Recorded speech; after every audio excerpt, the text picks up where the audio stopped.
Hey there, conquistadors. Welcome back for episode 2 of the Crucible of Will's Stoneface King campaign. Stoneface campaign? Stoneface campaign quality video. I'm Isaac. I'm Brandon. And this is Table It Gaming. So you've watched us before, hopefully, and gotten the context for what we're doing. And if you haven't, the first game, the Dweghom were amassing equipment to go into the 100 Kingdoms. And it was a very close-fought game, but the 100 Kingdoms have won. Now the Dweghom forces is trying to march upon the 100 Kingdoms homeland, and the 100 Kingdoms are trying to blow up pillars to the bridge to prevent the invasion. Can they do it? Yes, so yeah, there is a massive bridge hidden under a waterfall, which I would like to know geographically how that exactly makes sense, because, like, how far out is the waterfall that you can fit a whole bridge? But the Dweghom are trying to navigate the 100 Kingdoms land. They're not familiar with it. They find this bridge coincidentally and start marching across it, and apparently it takes a long time for all the Dweg to march across it. They're slow. Enough time for the 100 Kingdoms, who know about this bridge, to be like, hey, the dwarves are marching across it. Let's blow up the pillars that hold it up. And then all the Dweghom fall down and die. So the Dweghom send their elite blood-bound Thanes, the personal guard of Ragadosh, the Stoneface King, who is Mr. Not Make an Appearance here, along with Eric Schur. Neither of them, they're too busy strategizing, but the blood-bound Thanes and the River Wardens are the 100 Kingdoms force. They're river cops. They patrol the waters and kill bandits and pirates. And Thanes. But yeah, today, as Brandon said, who is going to win? So my army was based, as stated, you can't take the name characters, so I went with the Tempered Sorcerer. I figure I can buff up my guys and debuff his guys. I took 12 units of the special Hold Thane unit that's special to this mission. I figured it was thematic. I took 6 Fire Forged, and then the attached special character to give them Flamecaster to give them Torrent. And then I took 8 Hold Warriors with the Herald of Stones. My thought here is that the Thanes can go clear things out. The Fireforge can hopefully try to put some damage out to prevent them from placing the bombs. And then the Stone guy can give the people with shields +1 defense, so it makes the Hold Warriors actually have like a really high defense. So I hope they can hold things down so that the other guys can clear things out. So that's my army, and that's my mission plan. All right, so going over my army, I am leading, or the leader of my force is the Chapter Mage, and she is equipped with an item that makes it so that she ignores enemy interference. I figured it's very likely that a Dweghom, I don't know about First Blood necessarily, because this is my 3rd game doing it. Yeah. But I figured that the Dweghom player is most likely going to bring some kind of caster, so stopping interference is going to be fun, especially considering the Chapter Mage herself extends interference across every friendly regiment. So his spells are going to be worse, my spells are going to be unaffected. I think that's hilarious. I have 2 units of the River Wardens special unit, the Storied Regiment, and what these guys are, the First Blood update just dropped and invalidated like their special rule in First Blood, which is that they charge against objective markers better because they're the ones that run in and drop the bombs. So they don't get that because you don't roll for charges anymore, but I guess they still get the free withdraw ability. But besides that, they have 4 wounds each, where normally the Imperial Rangers Regiment only has 2 wounds, and that's a massive buff for a 10-point difference in regiment. It's 120 points and 20 points per extra model for these guys, and 110 points and 20 points for each extra model for the normal Imperial Rangers. So even if they don't get reroll charges, I'm going to go for that +2 wounds per model, because that's huge. 48 wounds in a 12 model unit seems big. One thing that you'll notice as I'm going over the army here is that I am proxying, because we did not know that Imperial Rangers were going to be a storied regiment in this campaign. we had to scrounge together what we could to represent them. So that's what the 2 militia units are. It's Yeah. half spears, half bows. Then I have 11 men at arms with a standard and a seasoned veteran. They are just guys. And then 2 units of 4 crossbowmen with their standard leaders. And so that's my army list. So in the scroll around during the army list review, you saw the deployment. I won that role, so I deployed starting first. I deploy around the outside skirts. Brandon deploys in the middle around the pillars that he has to defend, and then we roll supremacy, and he gets the first turn. His first card draw is the Hold Warriors, which are defending one of the middle flank pillars. He moves them into the woods so that they block off my Imperial Ranger Corps from any attacks.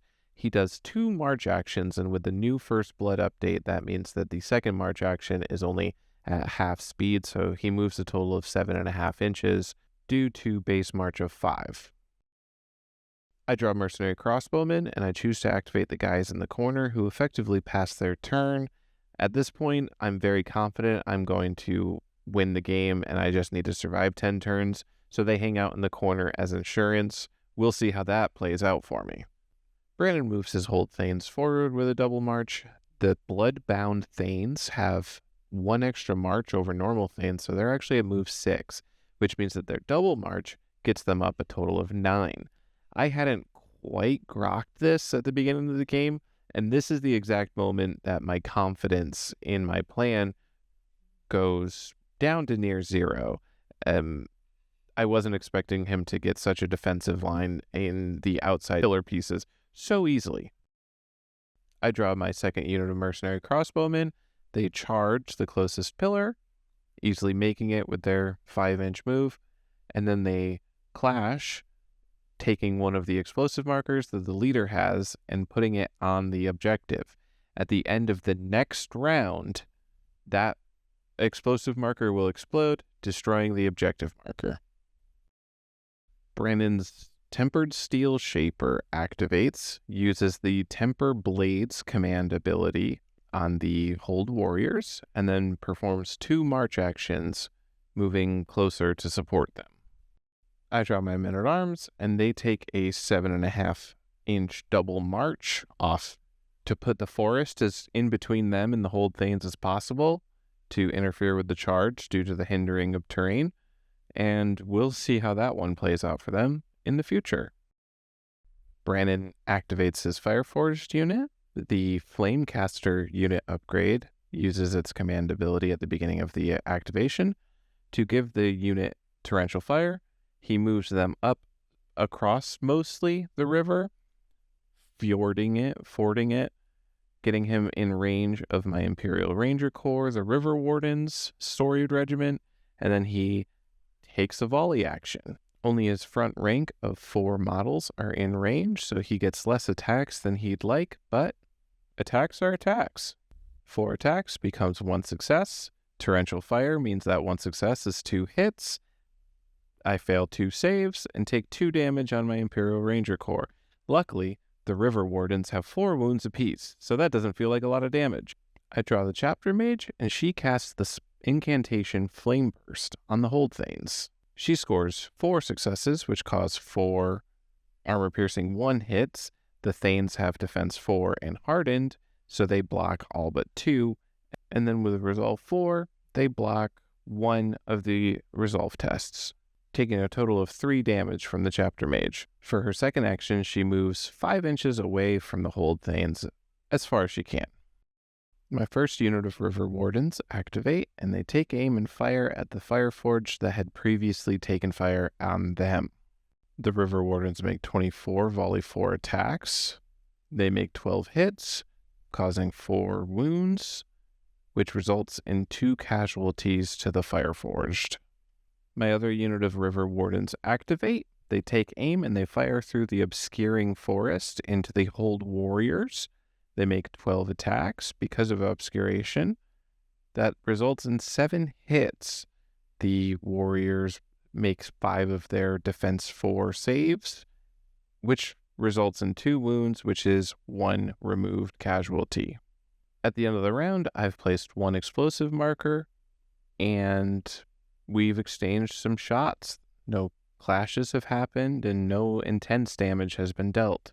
For round 2, the 100 Kingdoms win supremacy. My first card flip is the Men-at-Arms, and they skulk deeper into the forest to once again try to keep the Hold Thanes from getting too much of an advantage when they inevitably charge them in defense of the pillar. Speak of the Devil, the Bloodbound Thanes are Brandon's first card draw of the round, and they make the charge through the forest. It is hindering, so they won't get inspired, but that's the only downside for this. As their second action, they clash, giving them a 2-inch maneuver to get as many as possible into combat with the Men-at-Arms to maximize the amount of attacks he'll make. The Hold Thanes have 4 attacks per model, and 6 of them are engaged, so he makes 24 Clash 3 attacks. He also has Flurry, because the Bloodbound Thanes have a special rule where they have Flurry against any units holding explosive markers. He scores 18 total hits, and I fail a total of 11 defense rolls, resulting in 5 casualties and a damage on one of the remaining guys. After I remove the models, I realize that I removed the leader, which is a seasoned veteran officer, which has a different stat line, so I redo some things here, and I end up taking less total damage than I thought. I don't lose that model. I put him back in, and he's got 3 damage on him out of his 4 total wounds.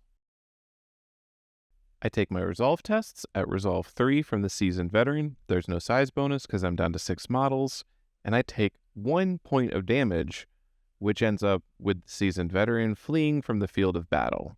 As they've lost half of their models, the Men-at-Arms are now broken. I flip my Chapter Mage, who casts Flaming Burst on the Hold Thanes. She rolls 5 dice, scoring 4 successes, with AP 1, but hardened avoids that.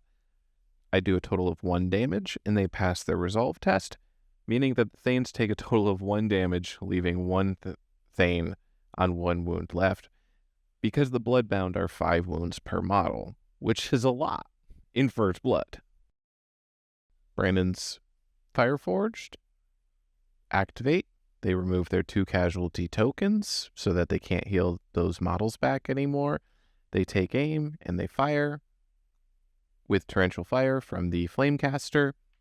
He scores 0 hits with all of his attacks, and runs away with his tail between his legs back across the river where his dirty Dweghom butt belongs. I flip an Imperial Ranger Corps card and activate the River Wardens that haven't been shot at yet this turn, and they take aim and fire at the warriors through the forest. Because of Obscuration, I'm only making 12 attacks at Volley 4. I get 10 hits. They haven't activated yet this turn, so their Herald of Stone hasn't had a chance to throw his command ability. Even so, I only deal 3 points of damage to him with my volley. Brandon draws his Tempered Steel Shaper and uses the command ability Living Metal to heal the Hold Warriors for 3 wounds, picking up the injured guy and bringing back 1 of the 2 casualties. And then he performs 2 march actions to move more towards the Fireforge to support them. I then activate my other River Wardens who were in the shootout with the Fireforged before the Fireforged fled like cowards, and they charged the objective marker and plant 1 explosive marker onto it. Brandon's final card draw of the round is his Hold Warriors, who march and then charge through the forest to get to the River Wardens that have been pelting them with arrows for the entire game. I activate my corner camping mercenary crossbowmen and have them take a double march action, hoping to engage eventually in the game after all. The corner camping strategy as insurance that I mentioned earlier doesn't seem like it's going to work out for me because I don't think I can get through those Hold Thanes to plant enough bombs.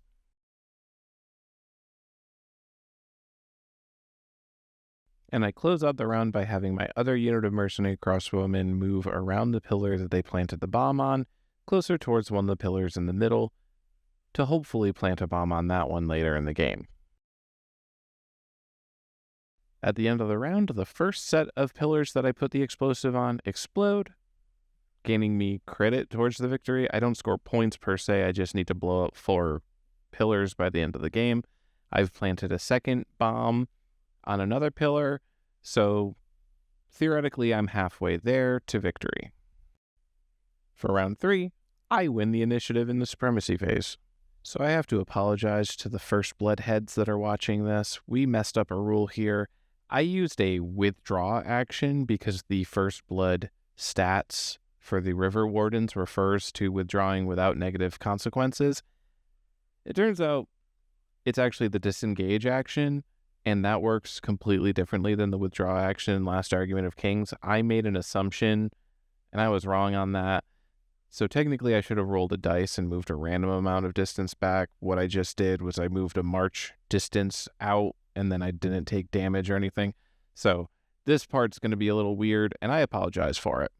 I volley with 24 attacks, hitting with 10 of them, and he fails 5 defense rolls, taking 2 casualties and putting a wound on one of his other warriors. The Bloodbound start the Dweghom turn now by charging the men-at-arms to finish what they started earlier. The Bloodbound make a whopping 36 attacks with Clash 3 and Flurry, scoring a total of 30 hits.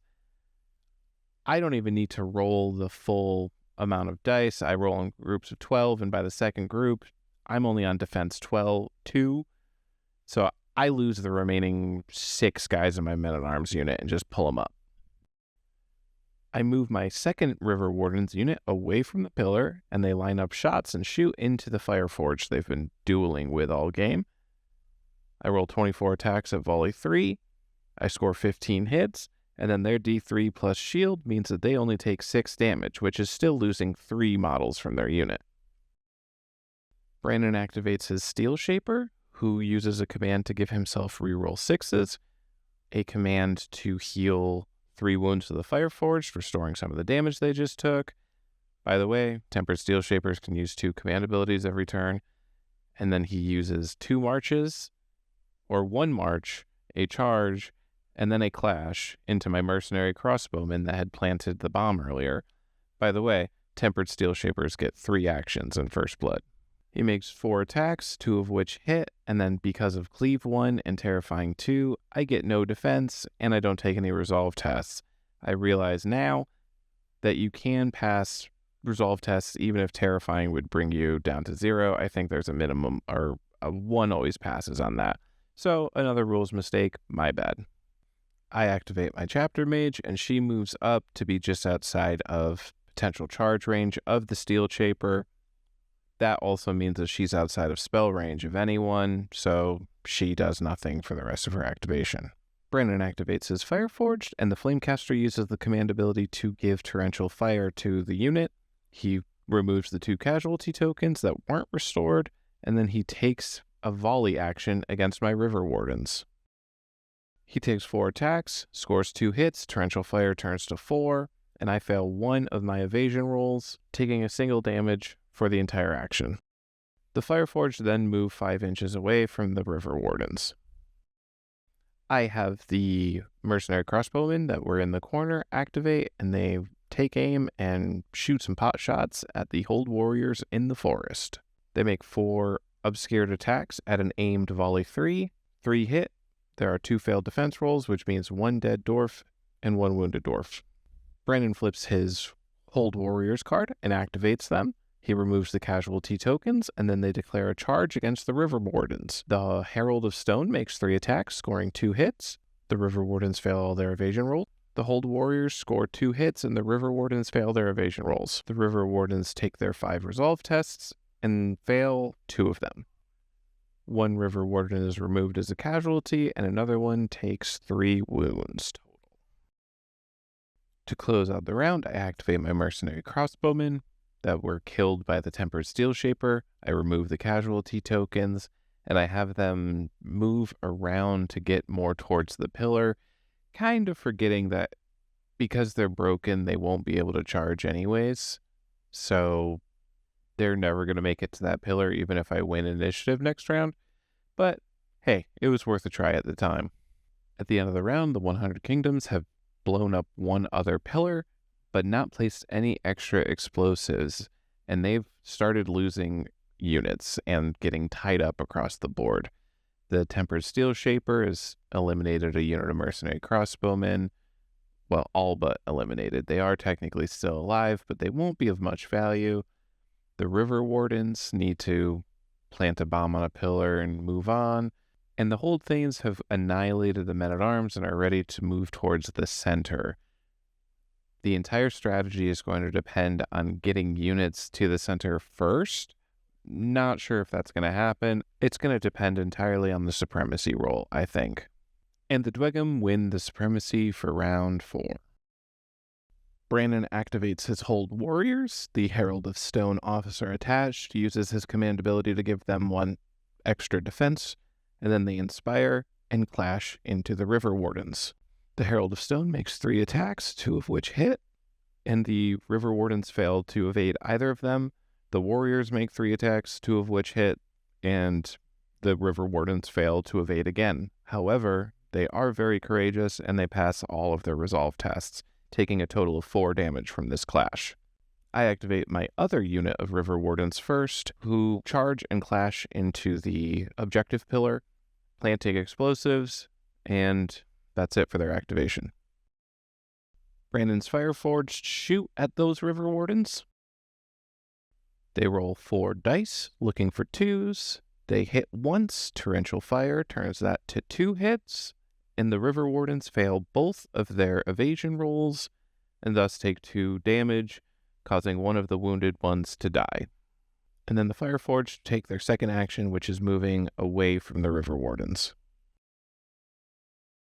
My River Wardens that are locked in combat with the Hold Warriors activate. I remove the 2 casualty tokens, and they inspire and clash. They make 28 attacks, looking for clash 2 because of inspire. They make 8 hits. The Dweghom fail 2 of their defense rolls, and then they fail both of their resolve rolls, taking a total of 2 casualties. The Tempered Steel Shaper charges and clashes into the crossbowmen to prevent them from getting to the pillar. He rolls 4 attacks, he scores 2 hits, I have no defense against it, and once again, I'm forgetting that resolves always pass on a 1, so the 2 hits convert into 4 damage, and I remove the last 2 crossbowmen. And then for his third action, which he has, he moves to support the Hold Warriors. The Chapter Mage activates, and she moves forward, being careful to stay outside of danger range of the Tempered Steel Shaper. She's setting up for the next turn where she can cast, hopefully, a Roiled Earth to remove the shield from some Fireforged, and help the River Wardens do some damage to them. The Bloodbound Thanes take advantage of their March 6 characteristic, and they take a 9-inch double march towards the center of the board to solidify their position defending the pillars. So this is a note from editing. At this point, I realized that a lot of the rest of the footage is basically unusable. For some reason, our camera seemed to be super laggy and choppy, even though it's capable of doing 4K, and I don't believe we were actually recording in 4K. I think that we do 1080 because that's all we can do on YouTube. But that's basically the end of the game anyways. The last thing for turn 4 was that my mercenary crossbowman moved up to the edge of the river and shot at the Fireforged, putting some damage on the Flamecaster because he was the only target in range and line of sight. At the end of the round, I've planted a bomb. He's got his units. Basically, I only have the Imperial Ranger Corps, the River Wardens, left to plant any bombs, and they have to get past the Fireforged. He ends up winning supremacy for round 5, moves his Thanes up towards the middle, and then I'm like, okay, I have 1 chance. I move my River Wardens. They can't make a charge, so they move up expecting to take some shots from the Fireforged. He goes to activate his Fireforged, realizes that charging the River Wardens would hold them up and make it impossible for me to ever have the action economy to plant the bombs ever again, because even if I kill the Fireforged or withdraw from them, I wouldn't be able to charge Clash or Clash into the pillars to plant the bombs. And the Thanes were literally right there anyways, so all they had to do was hold me up for a turn, win 1 supremacy phase. the Thanes would charge in, and the River Wardens would never be able to fight their way out. Even if they had enough wounds and evasion to tank the Thanes, they had no output to actually kill the Thanes. And it would just be the same disengage, move, maybe charge the pillar, but then not be able to clash. And it would depend on me winning a supremacy, putting tokens down, and then him not being able to clash the tokens off of the objective, because that's a mechanic in this. So yeah, because of the bad footage, we'll just cut straight to the post game. Hopefully this isn't too sour.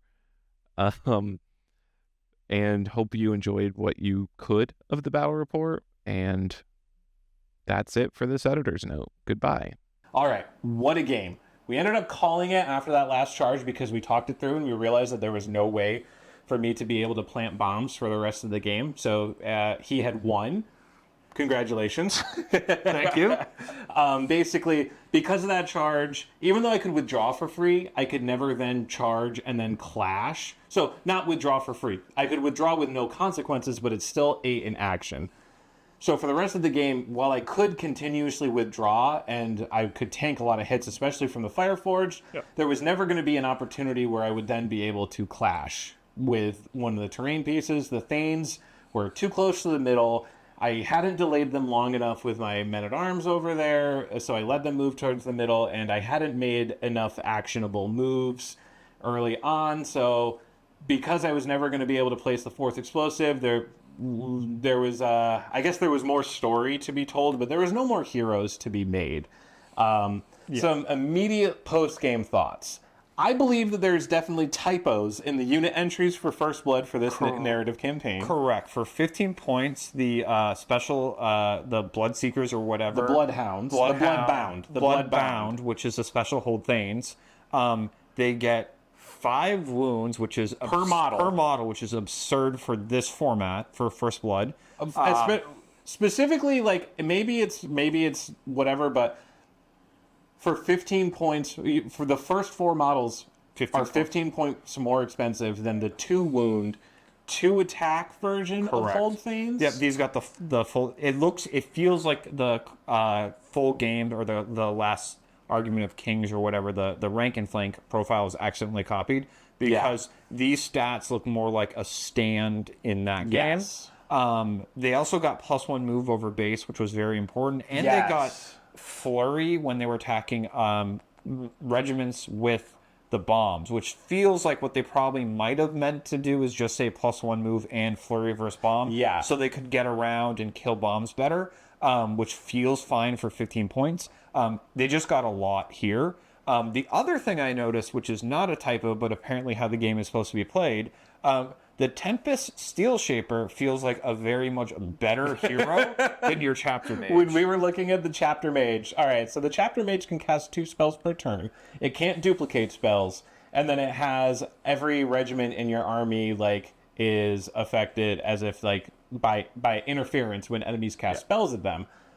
Which is, pretty good, but it's also only a Wizard 5. It's shield spell. It has a spell that I tried to cast that takes away the target's shield rule. It's an attunement 2. Wizard 5 is too low for, I failed that, so it's too low to consistently cast a 2-. And then the only other spell that seemed, super useful during this specific game, it has a heal spell that I could have used, but I wasn't really positioned to do so. Yeah. And then the damage spell, just when I'm shooting at your hardened targets, it doesn't do anything. But also, it's only Wizard 5, and it's 1 hit per success. So, if I could double cast that, I could see value in it. But, you have to do 2 different spells, right? It's an action per spell. And then we look, and I have no command abilities. That enemy interference thing should probably be huge. And I thought it was going to be big against Dweghom, but you have a spellcaster that doesn't cast spells. He does have spells. I just didn't use them because they didn't make sense. So he can use 2 command actions per free, as long as they're not doubled up. One of them is Living Metal, which heals 3. So I'm just trying to keep, since I was in the middle, I was able to just keep throwing that out. Not in action, because commands are free. I can cause a unit to get, I think, Sharpened Seal or something, so they reroll 6s to attack. So I can use that myself, or I can throw it on, the Hold Warriors or Hold Thanes, which is good.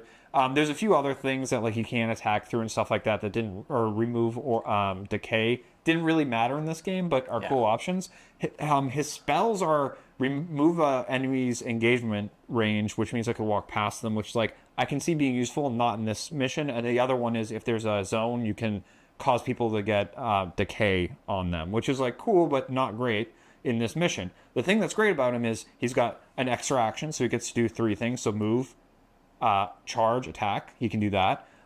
He has move, charge, charge, which could just tie things up, which is important in this. Terror 2, so if you got in close combat, which is insane. Yes, the Terror 2 in close combat. And then he's got Cleave 1, then he's got good stats, then I gave him the Flaming Weapon. And Flaming Weapon, I think, is the wrong option because he had ways of doing stuff. I think I should have given him the weapon with Flurry. But, like, yeah, he's a stone-cold murderer with, like, a million special things.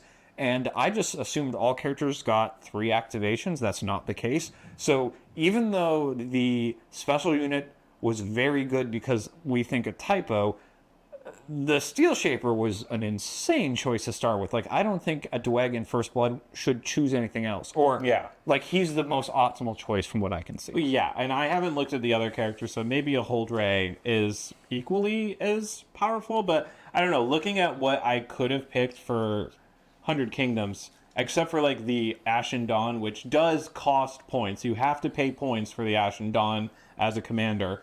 It doesn't seem like anything is on the same level as Tempered Steel Shaper, which for absolutely free, like the 3 actions alone is huge. The 2 commands is enormous, and the fact they're useful commands, and they're useful. So like every turn, and each of those actions, like each of those commands could be actions. Yeah, I feel. But other characters have commands. It's just like.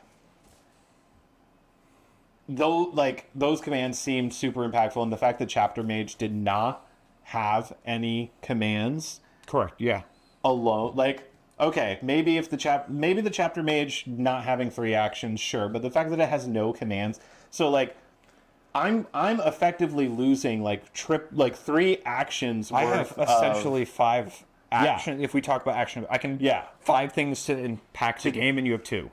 Yes, that's absurd. And, like, I can double cast. Well, what am I going to do?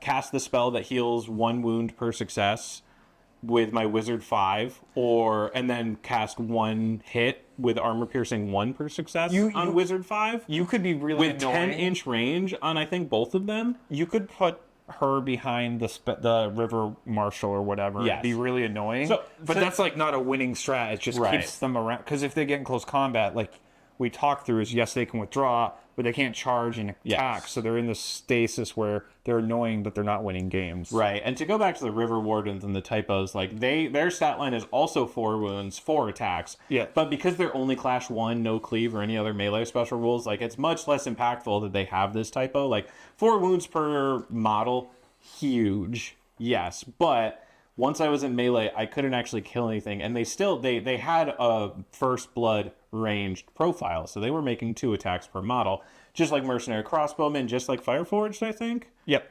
Yeah. Fireforged, I think, are 1, but yeah. But they get Torrential Fire, but yeah. So like yes, I did gain an advantage from the typos, but I feel like way less of an advantage. If there was an attachment or something you could give them, or one of the characters had an ability to give them +1 clash, even +1 clash, they would be absurd. Yes, just because like 48 or 36 or whatever hits you did, hitting 2s would I think get enough through even with decent armor. So yeah, that is a Dweghom victory. They successfully stopped the River Wardens from blowing up the bridge as their main army crossed it. Next mission, I don't know if it'll be next week, but next mission, we'll see what happens then. I believe the Dweghom are marching through a valley or something. There's something to do with the Toll House, but get excited for round 3 of the Crucible of Wills Stoneface campaign. See you next time, folks. Bye! Bye!